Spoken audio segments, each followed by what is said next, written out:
Remember Arcade? Well, it remembers you, and it was certainly one of the games ever. Arcade was an MMORPG in which you explored the world of Aranor as a stuffed animal or a slut with no in-betweens, on a journey to exploit the world for its resources and use them for economic net gains, and as fuel for socio-political disputes that exploded into widespread conflicts that one could then utilize for personal gain. In other words, we got to roleplay as having the same mental states and desires as the dinner staff of Edinburgh Castle in 1440, but we got to go about the atrocities with the stunning choice of doing so as a stuffed bear or a stripper who wants to get stuffed. Now, every good MMORPG can be explained in an over-the-top explanation like what was just said, but every good MMORPG can also be explained as the following.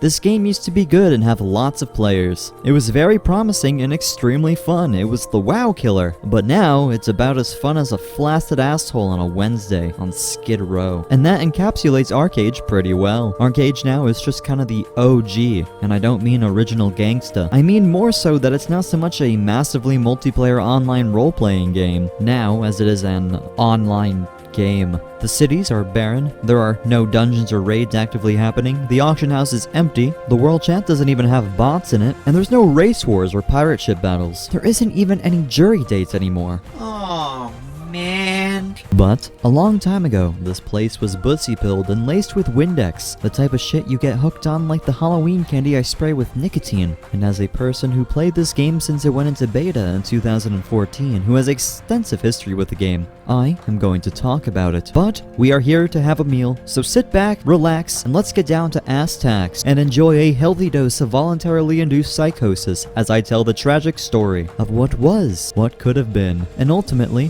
what happened to the most ambitious MMO that ever failed. So far. Imagine for a moment that it's 2014. Yeah, life was aight. I wasn't even a wanted felon yet. Not much was wrong with the world, but Mists of Pandaria had been in the same update for like 10 fucking years. MMORPGs kinda sucked, but fortunately Bungie was gonna release Destiny soon in the autumn, and I'm sure it's gonna be received great. Come on back. The Thunderlord. There are a lot of awesome weapons in Destiny. Thunderlord is one of the best. Shut your stupid. And I'd yet to suffer the consequences of my actions. But among all of this peace, I got a Game Informer magazine in the mail. To any sane person, this would disturb the peace and instantly make said person wrap a grenade in duct tape and put it into the gas tank of the mail truck, causing the gasoline to slowly melt away at the tape, and then suddenly surprise the mailman with a bang. But that shockingly is not what I did. Instead, I opened the magazine and gave it a skim with my eyes, and I read about an ambitious Korean MMORPG's beta coming to the West. Being the absolute addict that I was in World of Warcraft and RuneScape, I was willing to take a shot at a new MMO, especially given how the ecosystem for those games at the time was drier than a woman when you tell her that Peaky Blinders is your favorite show. You should be wearing a mask. I am. Shiver my timbers! But what stuck out to me the most was the mention of naval combat and the ability to sail the open oceans with other players. A bit of history. Above all other games I had ever played, Pirates of the Caribbean Online was an MMORPG that I played non-stop from 2007 to 2011, and that game also had an open ocean and sailing. Though not to the extent that Arcade promised, but the idea of sailing with other players alone was enough to get me intrigued. In the idea of feeling the wind in my pixels and finding islands and fishing, it was safe to say that I was hooked before the game even came out, and when it did, I played the ever-living shit out of it on my god-awful laptop with my best friend Reed. And let me tell you, it was much more than I would have ever expected. And that's where the problems started. But let's not start with problems, let's start with classes. Let's go, guys. The class system in Arcade is sort of like the periodic table, because you look at the class list and you're kind of like, okay, yep, there's a lot of shit right there. Basically, you get to make your own class out of smaller subclasses and skill trees, leading to over 120 classes to pick and choose from, but a majority ended up being synonymous with unspeakably grim, lamentable, and above all else, unsatisfactory rubbish. But there are ones that aren't that, which means that there are ones that were good. This game gives the illusion of basic classes at the very beginning by offering certain starter archetypal classes to pick from during character creation. And while they all have super anime intros and intense sound effects, they are all clickbait. What was that, partner? Sorry, I couldn't hear you over the kidney stones talking. Oh, you wanted to play as a gunslinging, tumbleweed smoking Obama fucking cowboy? Cause that's what your starter class said you'd be? Well, now you're level 31 and you're casting spells in plate armor? Good job, you dickless sloth. And that's pretty much how it went. It's just a scam. You just kind of end up an amalgamation of whatever the fuck. You will end up a monstrosity one way or another. And that's what makes this class system so good. Speaking of creating things, character creation. Hey, unlike Alexander the meh, it's pretty great. Again, I'll bring attention to this. But you can either make the most repulsive pox-ridden, vile, and loathsome pixel puppet in the world, or, alternatively, you can be an anime whore with big boobs. And that's the two ends of the arcade spectrum disorder. Also, a side note, but the jiggle physics in this game actually hold up 10 years later. And me awkwardly bringing that up is a symptom of a completely different spectrum disorder. But I digress. Let's talk about the gameplay now. Ooh, I'm so original. Once you do get a good groove on past the character creation and class making, you get your ass to leveling, which actually has a lot of super sick features that I wish other MMORPGs took advantage of. The mobility, for one, is really fantastic. Seeing as you have a glider to travel the skies and climb over obstacles. Where's my glider? Where's my glider? And a ship or boat to travel the oceans in their entirety, but also the way that quests actually work is pretty rad in and of itself. You follow a green main quest marker as it leads you from zone to zone. You go throughout the zone, doing all of the side quests for each village like every video game since World of Warcraft, on a linear path, and while they're all the same kill 10 boars, thanks, now do it again type of quests, which are pretty boring, they have an interesting twist to them. If you decide to kill, say, 15 boars instead of 10, you get extra XP and rewards for the quest. And alternatively, if you kill 5 boars instead of 10, you can turn it in early for not as much XP or rewards. The freedom of being able to overachieve a quest for piss easy extra credit or turn a quest in early if you really fucking hate it is a fantastic system that I wish other games had. And the cool thing about ArcheAge is that it kinda had a lot of those types of systems that I wish other games had. Where most MMORPGs had a focus on getting you to max level, getting you gear, and then getting you out into raids to get better gear until your gear level or eye level or light level is maxed out, ArcheAge took it a bit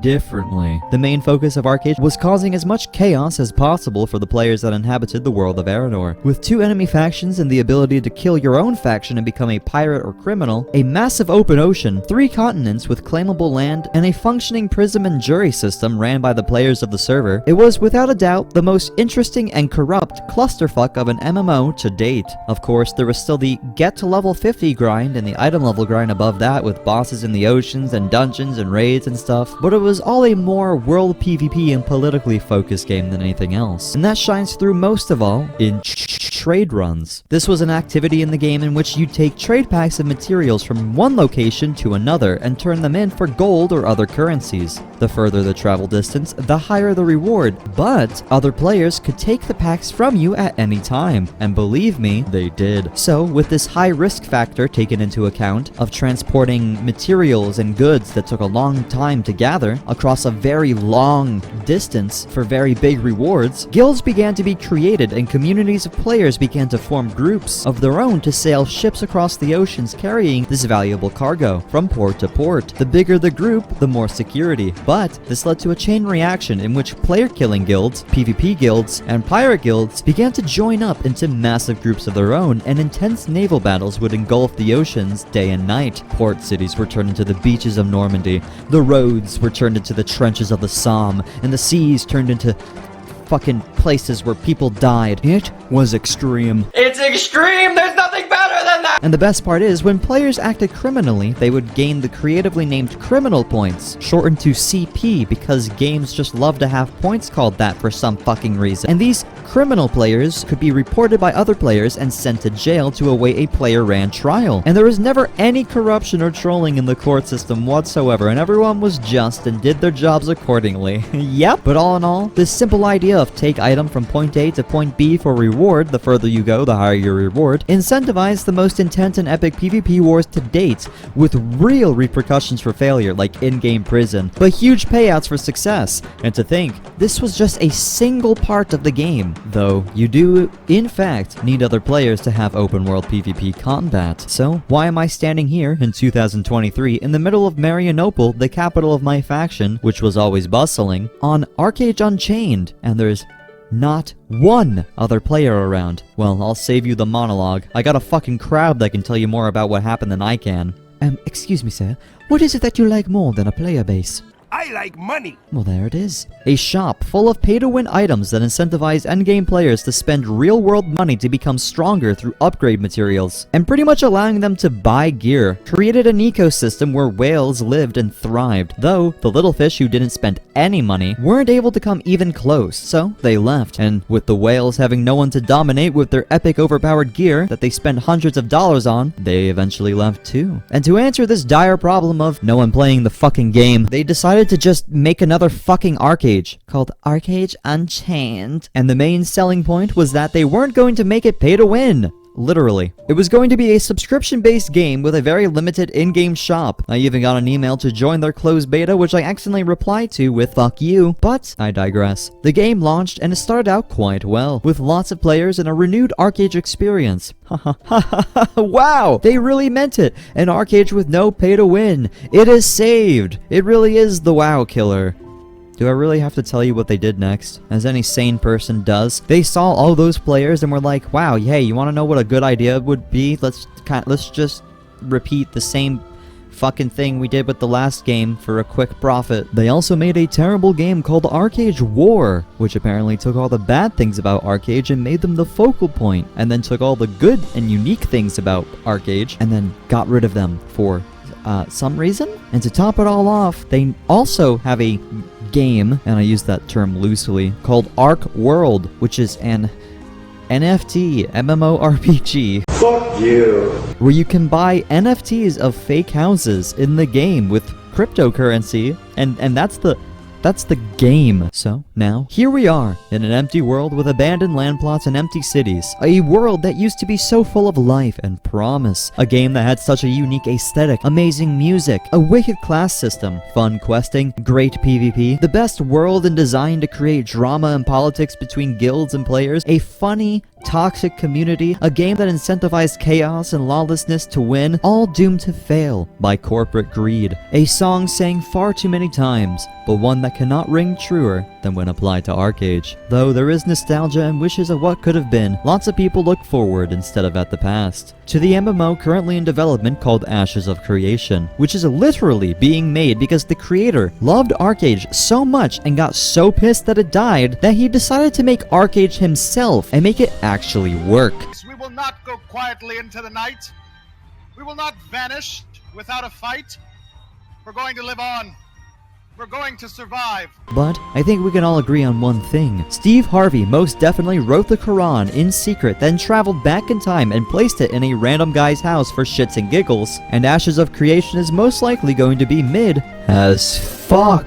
But I'd like to be proven wrong. About the latter, of course. You can't convince me otherwise about Steve Harvey. Not to mention, there's an Arcade 2 being in development, and I'm absolutely stoked for that to fail, so that we can get Arcade 2 Unchained Remastered fresh start servers in 2029. Oh yeah, baby! Swag! Swag! Swag! Swag! Swag! Gangsta swag! Swag! Swag! Alright, hello YouTube, welcome to an Arcade video. I've never done an Arcade video, but I like arcades. Anyways, I am here with Reed. It's pretty fun. Oh, hello for the team, this is Arbus still here with Vladimir.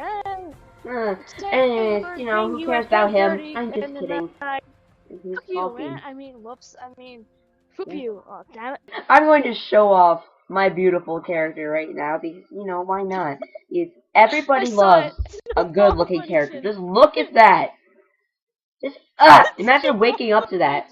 He's gonna be waking up on, like, smelling your saliva. Alas, I loved Arcade, and have lots of fond memories in it. Exploring the world with my friend Reed, doing dungeons with him. Well, that was a bit less fun, but I digress. Questing and doing trade runs, PvPing and massive battles for territory, going on trial and going to jail because my name was Stoned Magician, and everyone just instantly would say I was guilty of whatever crime I had allegedly done, so on and so forth. There was even an in-game mall where you could use shop items called Mirage Isle, and my friend Reed and I would go there just to fuck around, and it was some of the most fun I've ever had in an MMORPG. It's not that the game had promised and died without fulfilling it, it's that it fulfilled it for a very short period of time. But in that period of time, it was quite something, and on that note, I'll just say this. In terms of Arcade, Rest in peace. You just had to be there. Alright, yeah, I don't know how else to end this. Thanks for watching. Oh yeah, and much like the creators of ArcheAge, I like money too. Patreon, give me money.